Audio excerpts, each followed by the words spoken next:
ఆత్మీయ సహోదరి సహోదరులారా, మీ అందరికీ ప్రేమ నమ్మకము కలిగిన యేసుక్రీస్తు ప్రభువుల వారి నామమును బట్టి నా యొక్క వందనములు.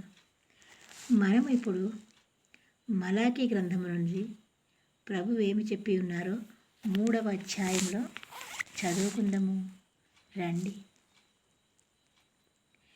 ఇదిగో, నాకు ముందుగా మార్గము సిద్ధపరచుటకై నేను నా దూతను పంపుచున్నాను. మీరు వెదకుచున్న ప్రభు అనగా మీరు కోరిన నిబంధన దూత తన ఆలయమునకు హఠాత్తుగా వచ్చును. ఇదిగో, ఆయన వచ్చుచున్నాడని సైన్యములకు అధిపతికి యెహోవా సెలవిచ్చుచున్నాడు. అయితే ఆయన వచ్చు దినమును ఎవరు సహింపగలరు? ఆయన అగుపడగా ఎవరు ఓర్వగలరు? ఆయన కంసాలి అగ్ని వంటివాడు, చాకలివాని సబ్బు వంటివాడు, వెండిని శోధించి నిర్మలము చేయువాడైనట్లు కూర్చునియుండును.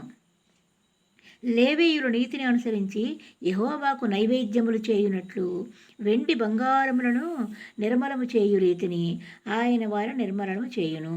అప్పుడు మునుపటి దినములలో ఉండినట్లును పూర్వపు సంవత్సరములలో ఉండినట్లును యూదావారును యెరూషలేము వారును చేయు నైవేద్యములు యెహోవాకు ఇంపుగా ఉండును. తీర్పు తీర్చుటకై నేను మీ యొద్దకు రాగా చిల్లంగివాండ్రను వ్యభిచారుల మీదను అప్రమాణికుల మీదను నాకు భయపడక వారి కూలి విషయములో కూలివారిని విధవరాండ్రను తండ్రి లేని వారిని బాధపెట్టి పరదేశులకు అన్యాయము చేయు వారి మీదను దృఢముగా సాక్ష్యము పలుకుదునని సైన్యములకు అధిపతి యెహోవా సెలవిచ్చుచున్నాడు. యెహోవానైన నేను మార్పు లేని వాడను గనుక యాకోబు సంతతి వారైన మీరు లయము కాలేదు. ఆమేన్. హల్లెలూయా. Praise the lord.